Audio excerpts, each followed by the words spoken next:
Good morning and welcome to today's STS-134 mission status briefing. We're here with Derek Hassman, the lead flight director for the mission, and we'll start off with comments from Derek and then move on to our questions from reporters. Derek? Okay, thanks Kelly, and good morning everyone. Good to be here again today, wrapping up another busy day on the space station, the Shuttle Endeavour. One of the reasons we added the extra extension days to the mission was to work on station and get ahead tasks that would put us in the best position for both the stage and then STS-135 coming up in July. And one of the critical items that we wanted to get repaired that I've talked about in previous briefings is the carbon dioxide removal assembly, or CDRA. And it's a piece of hardware that wasn't necessarily engineered or designed to be repaired on orbit, but over the last several years we've had a number of different issues with the unit, and we've come a long way in terms of our ability to repair CDRA on orbit. You probably saw some of the great video that the crew downlinked from the GEM module where they were doing the actual repairs, and it kind of gives you a feel for the complexity and just the access challenges that the crew has with the number of valves and tubing and the thick insulation, etc. So Spanky and Taz, Mike Fink and Greg Shamatov were working on the carbon dioxide removal assembly most of the day. When I left Mission Control, they were a little bit behind. We were going to see where they were going to get before they called it a night, and then potentially rescheduled additional time tomorrow for them to finish out that work. But as we discussed before, the goal is to change out one of the two cartridges or beds that remove CO2 in that Node 3 carbon dioxide removal assembly, put a new bed in there, and then get the entire unit installed back into its home in the Node 3 module. So we're probably an hour or so away from finishing that when I left, and my expectation is that when I come on shift tomorrow, we'll have that CDRA work done. So that's another big objective behind us. In addition to the CDRA work, both crews continued on their transfer work, moving items back and forth from shuttle to station. When I checked in before I left, the report was that we were about 66% done with the total transfer work, and that was before we tagged up with the crew at the end of the day. We have normally planned tag up where the crew briefs the ground on the progress made to date. So I would expect that once they factor in that brief, we'll be right on the timeline. We've got a number of hours scheduled on the timeline tomorrow before hatch close. In addition to the CDRA work and transfer, we also did a lot of work in the joint airlock. One of the things we have to do on every shuttle mission is to get the shuttle crew's EMUs or spacesuits ready for return on the orbiter. For this particular mission, Drew Feustel and Mike Fink are the designated astronauts that would perform a contingency spacewalk if one was required after undock. So one of the things we have to do toward the end of each of these missions is to prepare their spacesuits for a return on the shuttle.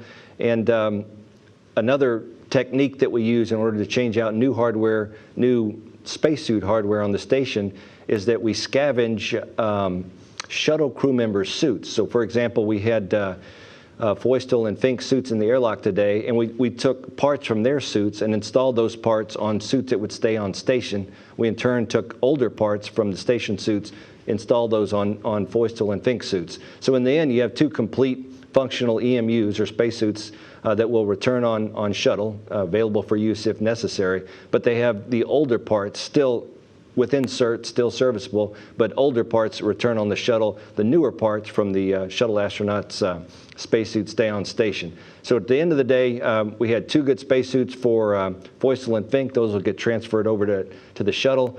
In addition, as another get-ahead, looking ahead to STS-135, where we talked before about the fact that there will be a spacewalk on 135, but it will be performed by the increment crew, specifically Mike Fossum and Ron Guerin. So one of the other things we did today, since we had the time and the expertise available, is that we configured the spacesuit that Mike Fossum will use on the 135 spacewalk. Basically got it ready to go for that spacewalk. So, you know, really the theme of the day was maintenance on station and get-aheads on the stage, kind of looking ahead to STS-135. So another busy, productive day on station.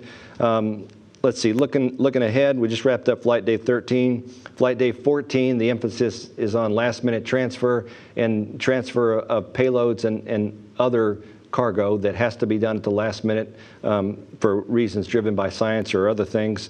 And then into Flight Day 14, we do the hatch close. And then finally, Flight Day 15, early in the day, we do undock. So with that, Kelly, that concludes my part of the overview. Thanks, Joe. We'll start here with questions in Houston. Please state your name and affiliation before you question. Robert? Hi, Rob Perlman with CollectSpace.com with a couple of questions. Regarding transfer, has a decision been made about bringing down the EGF from the boom inside Endeavour, or will it wait for STS-135? Yeah, that's a good question. The EFGF, which for EVA-4, we decided not to defer the stowage of the EFGF in the tool stowage assembly. We made a decision that would come down on STS-135 and the MPLM. And with regards to the Seadra repair, just before coming here, I heard that they were running closer to their pre-sleep and sleep schedule, and might have to delay finishing the task, the repair. If they can't get this done today and tomorrow, is that something that the expedition crew has to pick up immediately to complete, or can it wait and you have other systems to support that? Thanks. Yeah, we have a functional carbon dioxide removal assembly that's operating today in the lab module, and then we also have the Vozduk system in the Russian segment. So we have those two separate ways to do carbon dioxide removal, and those two devices are capable of removing all the CO2 that we need to from station. So what the Note 3 Seadra gives us is purely redundancy. So if we don't finish tomorrow, certainly Ron Guerin has the training to do it. But if he didn't have the time between now and 135, we could also postpone it after 135. So no immediate urgency, but it'd be nice to have that redundancy back. Okay. Denise? Denise Chow with Space.com. I know the decision was made early not to add an extra day, but with the transfer work and the Seadra, would an extra day have helped a lot with this mission? I mean, there's always more to do. But looking at the timeline and the way it's laying out, we've gotten all the high priority objectives that we wanted to get. There's additional work that could have been done, but we've already got a long mission, planned. 16 days is a long mission in general, and then if you look at the potential for weather wave offs, it could get longer after undock. So I'm really happy with the way the timeline laid out. I'm really pleased with all the work we got done and all the high priority objectives that are behind us. So I think in retrospect that was the right decision. Okay. Seeing no other questions right here, let's go to our phone bridge. Bill Harwood. Yeah, thanks, Derek. Just two quick ones from me. I've just missed this. Is it the desiccant bed or the absorbent bed that they're replacing? It's actually it is that bed. They do both. So there's two of these desiccant absorbent beds in the carbon dioxide removal assembly, and they are replacing one of those two. Okay, I understand. Thank you. And the second one, and I just missed this earlier too. Where did the OGS maintenance end up? We actually completed that maintenance, so we installed the new hosing in the cartridge filter that's intended to scrub the contaminants from the water line. Once the crew finished that, we turned on OGS and we did some delta pressure checks to make sure that we were getting the flow rates that we expected, and all of that's gone as expected. So that we finished out the OGS work, and the activation went well. The OGS is now available for oxygen production if we need it. Thanks. And again, back to Seadra, I'm just making sure I understand the innards of this thing. You have two beds, but each bed has a desiccant and an absorbent. Is that how that works? That's true, but yeah, and I need to go verify this, but I believe it's all one unit, which we're taking out. All right, thanks. I appreciate it. You're welcome. Okay. And I think we have Todd Halverson on as well.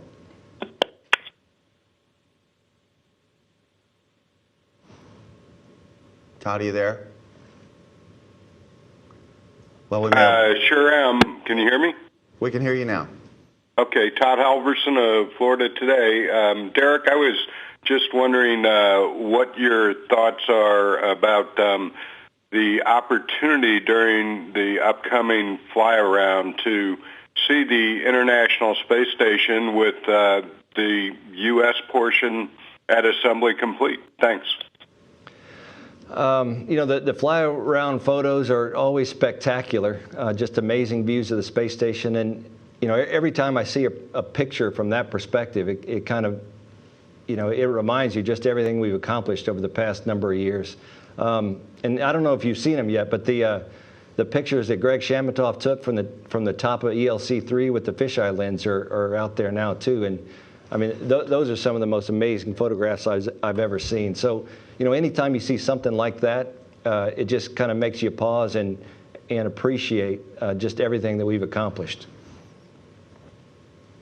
And if I could follow that real quickly, I'm wondering what your thoughts are. You've been with NASA, I think, since 1990, way back when, and you've been through this entire process of not only the redesigns of space station, but the actual assembly of the massive vehicle. And I'm wondering if you have any particular thoughts now that you actually are at assembly complete. It's been a long time coming. It has been a long time coming, and you know, there's been a lot of ups and downs. Especially, I think I mentioned it before, but especially in the early '90s, you know, when it seemed like there was a cycle every 2 years of a bottoms-up redesign. You know, I had doubts that we'd ever get any hardware launch, quite honestly.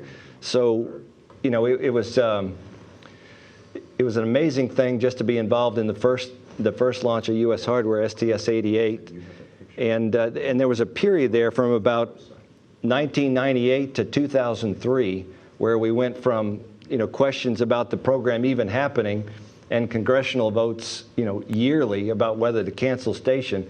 But then you look at what we accomplished from 1998 to 2002, 2003, you know, once we got the laboratory module launched.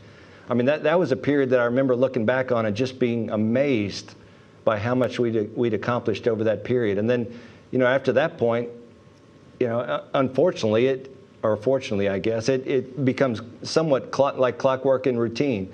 You know, we've got so many good people, so many qualified engineers, so many smart folks that are willing to work all the details that, you know, you just, you pick the team, you plug them in, and they go off and do what it is that they're so good at doing. And that's, you know, one of the downsides of what we do is that ultimately, when you actually execute the mission, it all ends up looking so easy that people take it for granted. You know, and that goes from KSC to launching or to getting the shuttle ready to go, and then the actual launch to all the on-orbit operations, the rendezvous and docking, all the spacewalks, all the robotics. You know, these are things that 10, 15 years ago we hadn't thought about doing. And now, you know, we have 4 and 5 EVAs, multiple parallel activities going on inside.